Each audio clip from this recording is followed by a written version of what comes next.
good morning, Internet land, and welcome to Thursday morning at 9 a.m. Eastern. We're just waiting for a few moments for Instagram to catch up before we dive into our topic for today. Our topic for today is how to remain mindful when loud noises come from your co-host's bedroom window.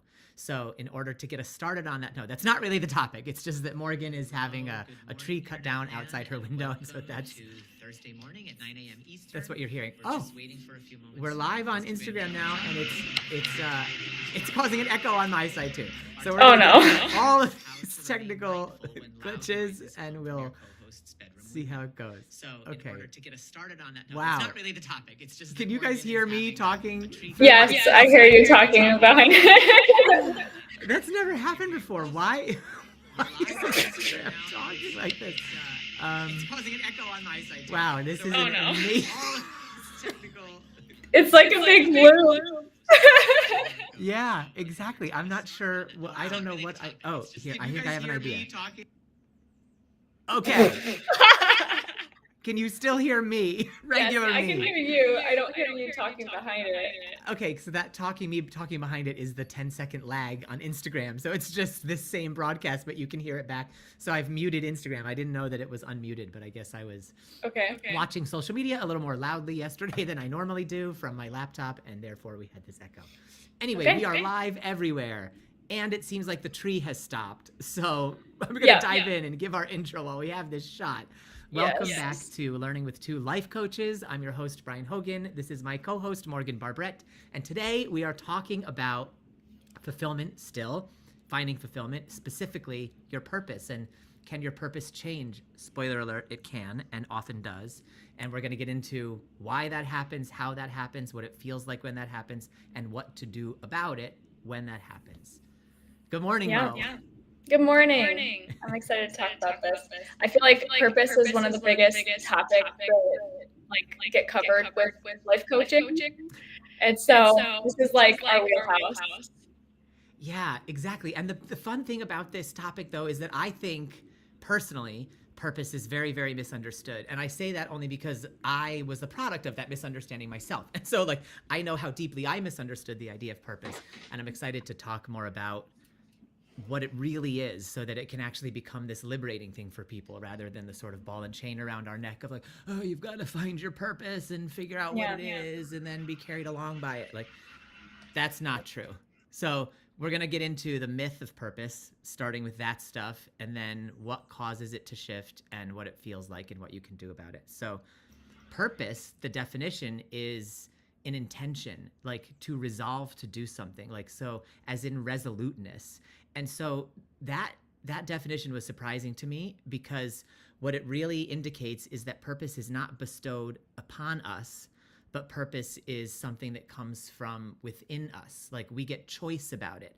There's this sort of misconception that purpose is somehow granted to you by the universe prior to your birth, and you have a destiny and all of that, right? And it's actually, that understanding of it, as much as it feels fun and exciting and oh, I'm some chosen one who's been prophesied over since ancient times, in the end, actually, that's a lot of pressure to have to figure out what your destiny is and then live the fuck up to it. Oh my God, no, thank you. Please forget about all that.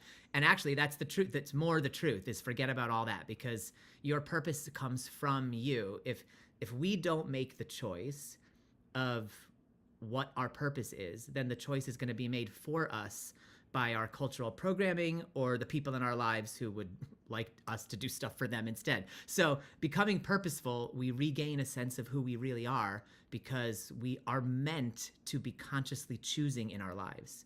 That's the beauty of the human condition. So purpose is not a destination. It's not one thing. It's a practice to live on purpose rather than to live by accident.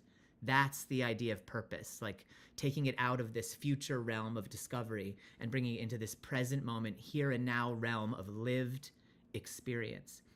And so we can find purpose, purposefulness, living deliberately and on purpose in many, many, many areas of our lives. It's not like you have this one purpose to become a famous actor and that's it, or one purpose to be the best dad in the world and that's it. In fact, even those things, as I'm describing them, I'm hearing in them the cultural descriptions of purpose. You don't need to be the best at anything or the most at anything. It's just about living in the present moment by your intentions, by your conscious choosing. Yeah, and if it's in the present, then it doesn't have to be one thing predetermined from birth, like you said. That's the myth about purpose, is that it's one singular, linear, static thing that is predetermined and unable to change. Yeah. But it can change.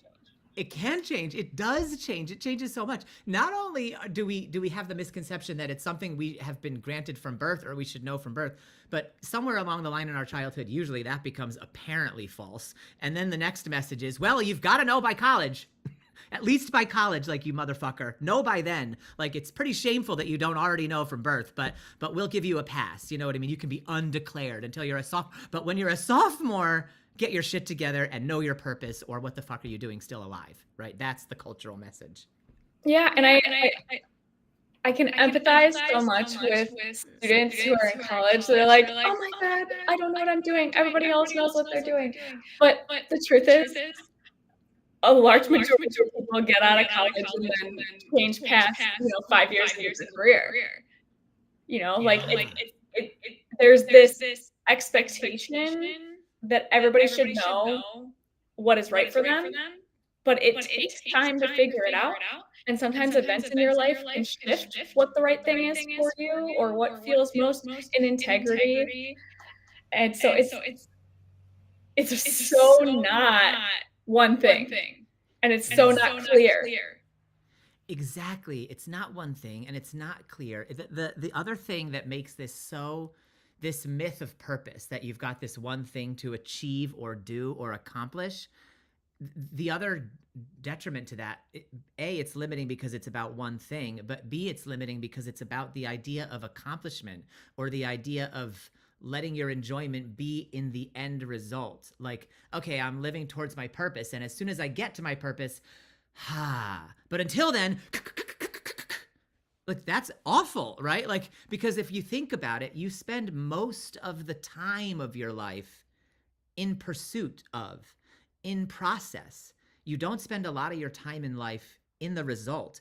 And so to have fulfillment, purpose, and therefore fulfillment be about the result, it's very limiting. We really want purpose to be about the process. Like, so purpose can be values driven, or it can be goals driven, right? The goals driven thing is what's always taught to us by culture, and it's what we tend to try to aim at. But values driven purpose is much more sort of process related. So I'm finding for myself that what's happening to me now is I'm finding a lot more fulfillment in focusing on what I value rather than what I hope to achieve.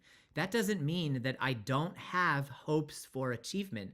I still do, but I'm not hanging my purpose for existing in life on those hopes for achievement. My purpose for existing in life is being hung on my moment-to-moment desire to have a fulfilling experience. And so it's a balance between this stuff. It's not an either-or proposition, but the focus is on the enjoyment and the process, not the results, which is where the bulk of our time is spent. Like, if you're, think about, like, I'm learning piano now, really, really slowly learning piano, right? And if I was focused on the result, which might be like, one day I can play songs by ear at a karaoke bar and I don't even need the sheet music in front of me. Maybe that's my goal, because my goal is not anything like become a virtuoso and play at Radio City Music Hall. Like, that's not even close to my goal, right? But that could be your goal. That's fine. But my goal is like, just sound really good at a karaoke bar in the next 10 years or so. That's my goal, right? But if every time I played the piano, all I was focused on was that goal, but I'm not actually having fun playing piano, and I don't enjoy the piano, and it's mostly frustrating, but I'm convinced I'll enjoy it later when I'm good at it, right? Then all the time I'm spending becoming good at it is misery inducing, miserable time, right? But if I'm focused instead on the process, the purpose of piano, my purpose is not to play well at a karaoke bar 10 years from now. My purpose is to enjoy the process of mastery. My purpose is to enjoy seeing how my fingers can make music on those keys. My purpose is to enjoy feeling the buzz in my brain as synapses bend around in a way that I didn't think was possible for me before. So with that, it's like I get purpose out of proving my own limits to myself, disproving them, right? I get fulfillment and joy in that moment to moment pursuit. But it's the pursuit that I find fun, not the thing that I'll get if I get what I pursue. That will also be fun too, but it will be gravy at that point. I'm eating the meal now. Yeah, I think part of why there's like this myth about purpose is because it's easier to conceptualize it as a goal. Way easier. Way easier. Like it's so much more complicated to say that like I'm here to enjoy the process of something and we don't know what the full gamut of that process is going to look like. It's so much easier to say like, oh, my purpose is to become an expert or like Olympic gold medalist. But there's risk in conceptualizing your purpose as a end goal. Because if your whole purpose for being on this earth is to go win a gold medal and then you win a gold medal, what's your purpose now? Yes, exactly. We were touching on that 2 weeks ago. Yeah. Exactly. And so for those that didn't hear that episode 2 weeks ago, it came from a story Martha Beck was telling on one of her podcasts about a gold medalist who that was his whole goal. And as soon as he won and got the award, he was immediately floundering and didn't know what to do next. And so it was only seconds of enjoyment and fulfillment. And then he was like, I don't know where to find happiness. I thought this was going to lead me to happiness and it didn't. So now what? And so he was literally stuck and had like a sort of a crisis of faith in that moment. So you don't want your goal to be about a destination, or your purpose to be about a destination as much as possible, because as Glennon Doyle said, right, there's no there. Like when you get to the end and you get your goal, like there's nothing there but the goal. And so if you thought to yourself, or you were promising to yourself, the goal will lead me to happiness, the goal will lead me to contentment, that's actually not there. The only thing that is there is the gold medal. And if the gold medal itself isn't going to make you happy, and how can it? Because it's just a hunk of metal, then there's no there. And so the pursuit is an illusion. Yeah. And maybe I'm extending this too far, but I can imagine like if you were to try to be happy for the rest of your life after just achieving a like benchmark, like what would that happiness look like? I feel like it would be like, oh, I'm the best because I did this, and you just like keep repeating that to yourself. And exactly. it's like you have the rest of your life to live. Like that's not what life is about. Yeah, exactly. Like you're just going to end up in an echo chamber of your own making, talking about your accomplishment. Yeah. And it's fine to talk about our accomplishments. This isn't about that. Like there's a healthy ego, healthy pride, healthy self-concept, and we want to be able to have agency and competence and do things. And when we manage to do those things, we want to be able to be proud of ourselves. But we don't want our main sense of personhood, fulfillment, and accomplishment to come from those external benchmarks. We want it to come from within. And so that's really what this discussion is about. It's what all the discussions are about. It's like, where are we finding that stability that allows us to move through the world and show up in the world in the way that we want, which is another aspect of purpose that I wanted to mention. It's that purpose is, for me, about being focused on the way I want to show up rather than the thing I want to achieve. So I was thinking about this because we didn't get to do our show last week. So I had another week to sort of contemplate, and I started thinking about like what I consider to be actually some of my purposes. And so like, this is an example of my purposes that have been shifting over time as I've crawled out of the ooze of my cultural programming onto the shore of the truth, right? And so as I finally start to do that, I get to see things more clearly. And my cultural purpose in this area was to be the best uncle in the world. That's what when I first became it, I was like, I want to be the best uncle in the world, which is very much cultural, like, because it's not attainable. Because what does it mean to be the best? The best compared to who? The best against what, right? Like what? Like that, I'm actually setting myself up for a pursuit of achievement and a goal I can't measure. That's what that is, right? It sounds nice. Even your reaction when I said it, you were like, oh yeah, right? Like that's that. Not trying to say anything about you, but it's like that's the words sound beautiful on the face of it, right? But they're cultural and they can't be achieved. So that's the problem. My true purpose is what I'm realizing is to show up authentically in each present moment and do my best in each moment, even though my best can shift from day to day. That's my true purpose as an uncle. But to be the best possible uncle in the world, that's like hyperbolic and comparison oriented and therefore and not in your control. And not in my control. Exactly. Not in my control is a key one, because when we try to add control to areas that are not in our control, it is a misery-inducing machine that we've built. That's a misery-inducing mechanism to try to control what you can't control. One other example that I had was like as a cultural purpose for myself, and this one's older because I've only been an uncle for 10 years and I've been me for 45. So my purpose was to be a successful filmmaker and screenwriter. That's been my purpose since I was in my 20s. And before that, I would have included actor in there. I still love acting. But so that was the purpose. And I went for that purpose for 15 years, right? And in trying to attain it and not trying to attain it and not, it becomes this loop of like, oh, you're almost good enough. You failed at something, right? And like, I don't even mean failure in this derogatory way. Like the fact is I failed at it. That's just the true fact, right? But if I look at it and say, that makes me a failure because that was my one purpose in life, that's a lot more misery than just like, oh, I tried to do that and it didn't work yet. I failed so far.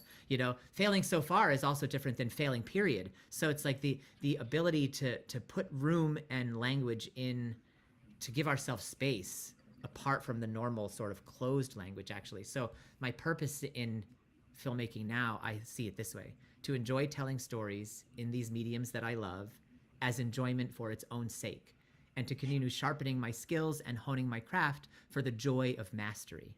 So that's my true purpose. And like, I'll level with you and everybody listening, I absolutely 100% still do want to become a TV showrunner and a successful, feature film director and all that. I want that. Absolutely, there's a dream in there for me. But it's not my purpose. But I used to think it was. And in the past of thinking that it was my purpose, every act I took toward it was fraught. And every setback around it was devastating.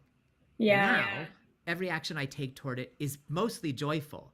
And every setback is mostly no big whoop. That's actually true for me. Like when I get rejected from film festivals now, I'm like, there'll be another one. You know what I mean? And when I don't get a part in a movie, it's like, okay, there'll be another one, because I'm doing it for a different purpose, with a different purpose in mind, with the purpose of expanding myself and experiencing this thing I love to experience, which is, crawling into the skin of a different character or setting up a shot. Like all that is fun. It's fun in and of itself.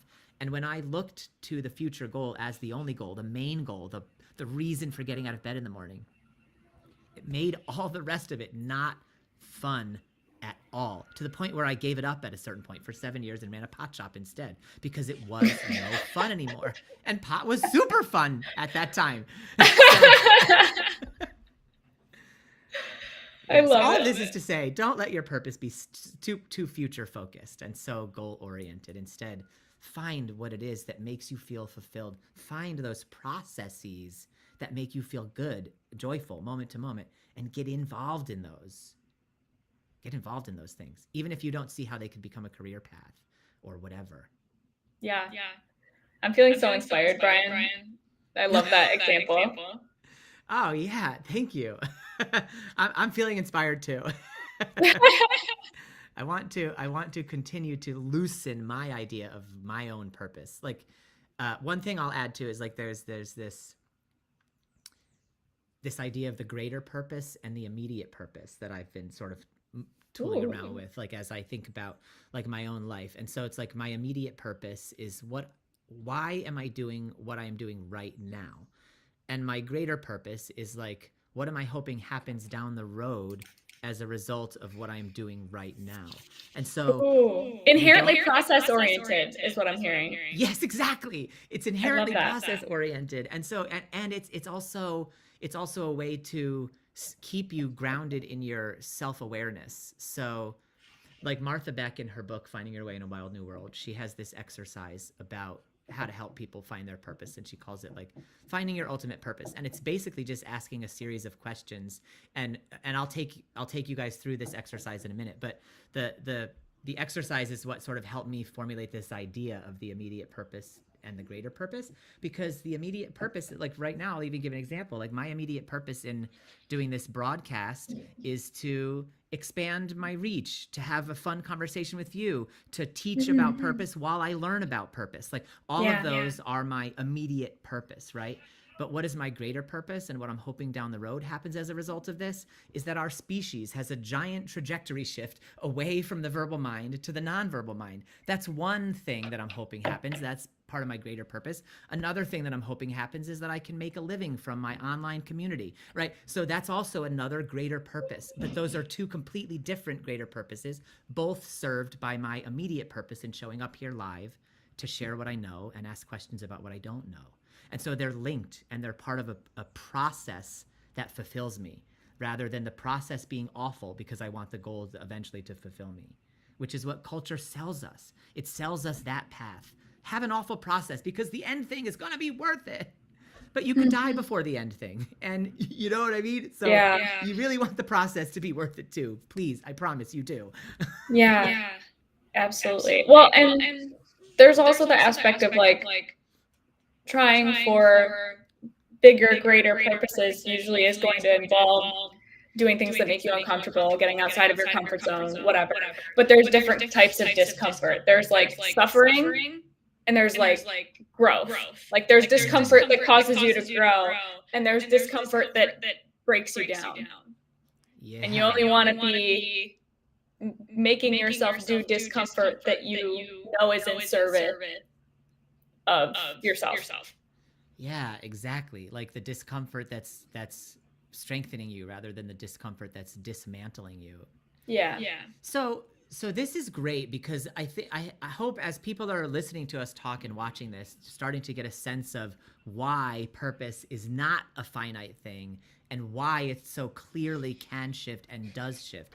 So then the question becomes, what to do about it when your purpose starts to shift, or when the purpose you've been holding on to, thinking to yourself it is your purpose, begins to drain away out from under you, because that can feel very, very disconcerting. Like it can feel very much like your anchor is being taken away, or your foundation is being dropped away, when something that you found purposeful before, or maybe you didn't, but you thought it was your purpose. Like it could be either thing. You could have really found something purposeful, and that thing is starting to not be as purposeful. That's one phenomenon of this. Or it could be that the thing never felt purposeful to you, but the journey toward it felt like an obligation. Like that was my purpose and I must achieve it, right? So you might be coming away from a purpose that was culturally programmed and never held any charge for you at all. And so you're just moving out of your programming, which is awesome. Or you might be,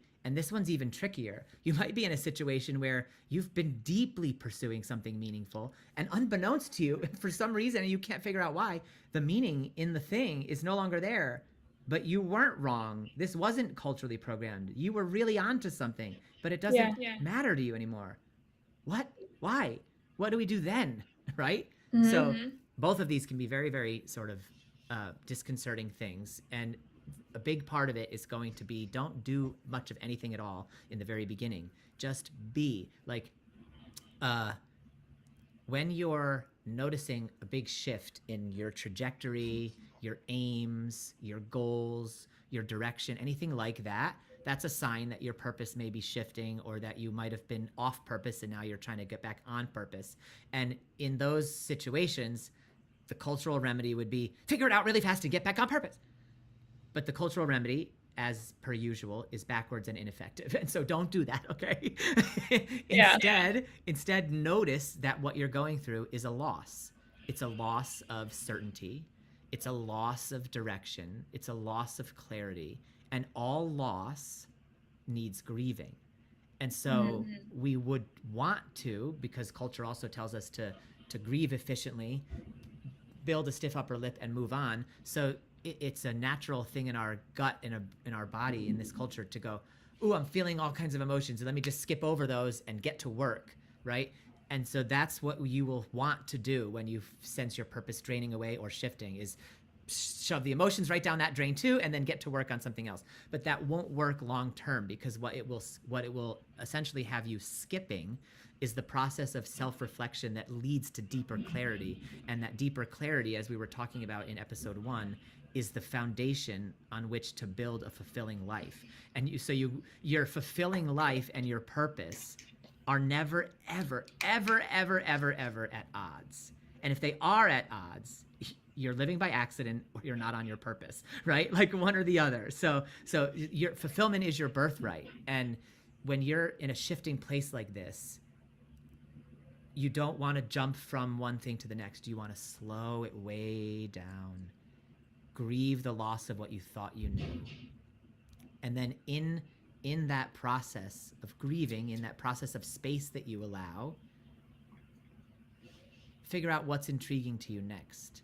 And that takes time. And that might not be something you can do all in one sitting. You might be grieving for a week and a half, then you start to get a sense of what's intriguing. You might be grieving for a year and a half, and then you start to get a sense of it. Whatever it is for you as your purpose is shifting, give it the time that it needs. And when you notice the sense of intrigue, you get to follow it, but in play, not in a stressful way. So like following the thread of your fascination, your enjoyment, your curiosity, your excitement, whatever you want to call it, it's in a way, when you do it in this playful way, just letting things be, you accelerate your journey toward mastery because of the way the human brain works. So we really want to let ourselves chill out in the uncertainty. And then if possible, as counterintuitive as this sounds, let yourself play around in the uncertainty.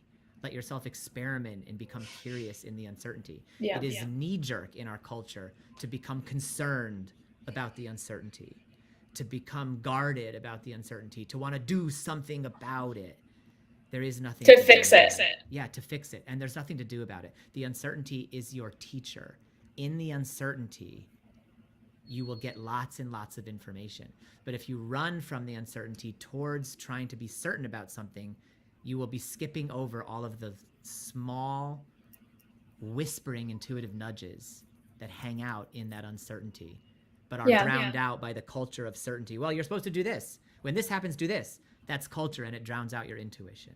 When we're experiencing uncertainty, it's a sign that there's something to learn about ourselves. Mm-hmm. And if we try to skip back to the certainty, like at all costs, without doing that self-reflection, without exploring, like, why do I feel uncertain? Where is this coming from? What am I feeling pulled towards? Things like that. Then you're not gonna be able to actually gain the type of certainty that fulfills your purpose. Yes, exactly. Because the type of certainty that fulfills your purpose will not feel mental. It will feel like a deep knowing. The thing is, your mental knowing could be trying to go against it, or it could be in alignment with it, which is why sometimes when we are certain of the right thing to do, we still feel all kinds of fear, because our mental thing is like, no, that's not right. But you have a deeper knowing that something is right? So your mind doesn't always want to go along. That's okay. Your mind is not what should be in charge here. It's your body. It's your intuitive. It's your feeling into it, right? And so it's okay to have the mind racing and saying, oh, you don't actually have time to sit around and experiment. Okay. Thank you, mind. I appreciate that insight, and I'm going to take the time anyway. That's how we have to deal with that. But don't get mad at your mind. Say, okay, shut up, mind. I have to take time. Brian and Mo said take time. That's not going to work either, right? So the part of your mind that wants to rush, you just notice that part too. I actually have a little part that likes to rush, and I named it Rush. And because of the way he operates in my system, he's like a little Rush Limbaugh, like all like loud, and he thinks he knows everything, and his opinions are ridiculous, right? So this guy in this little thing in my, I'm like, oh, Rush, there, relax. You're just blowing off steam. We'll get there when we get there. You know what I mean? So you can do the same thing. It's actually a technique from acceptance and commitment therapy called name your mind. So if you name your mind, and I have many little names for many parts of my mind because I also have a buster in there, but that it helps. It helps because then I can interact with those parts and demonstrate to them the love that I actually feel for myself, as opposed to the hate they used to make me think I felt for myself. Yeah, and it helps you identify what part is present too. Yeah, very much so. Yeah. So before we end today, I want to just touch on that exercise. So this is something super brief and easy. It comes from Martha Beck's book, Finding Your Way in a Wild New World, and it's called What is Your Ultimate Purpose?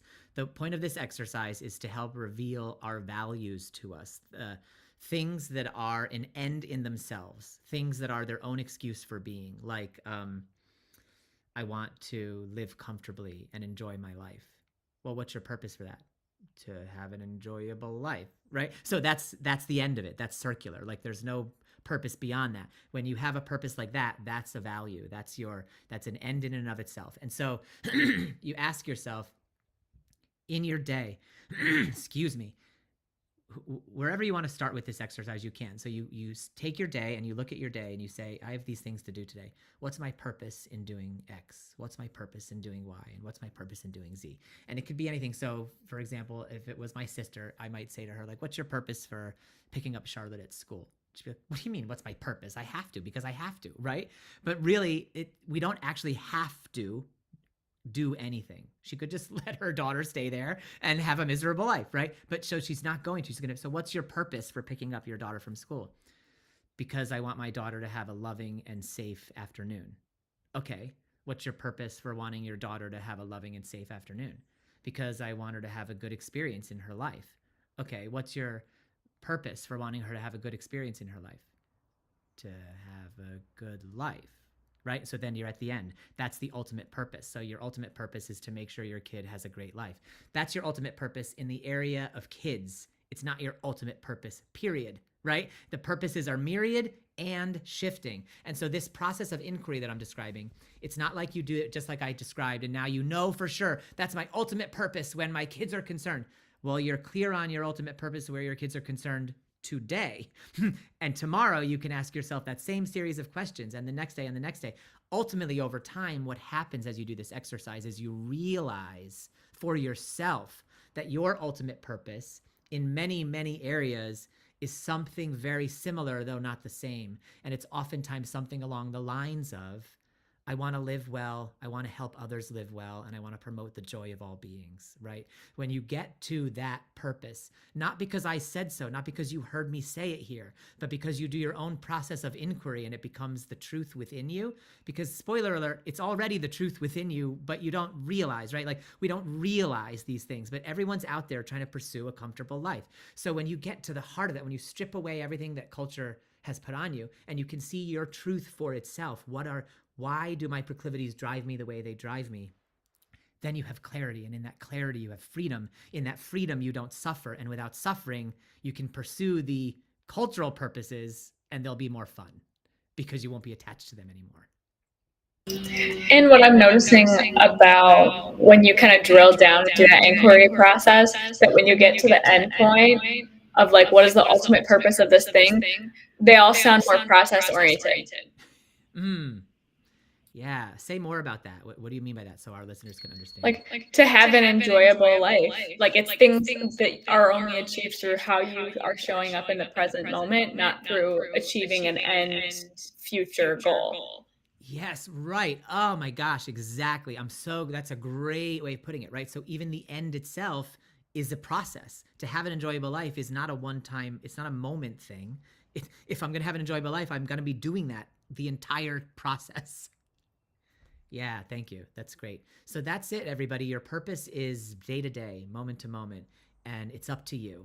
So don't let culture tell you what it is. Don't let me tell you what it is. My God, what do I know? You decide. You decide, and if something that you decided no longer serves you or feels as purposeful as it used to, then you get to choose a new thing. Yes. And if you choose a new thing, then it may be uncomfortable for a while, but you can sit with it. You don't have to pick a new thing immediately. Mm-hmm. And even knowing that purpose can shift and that you get to choose a new thing, can help some of you who are in that process now relax into the shifting.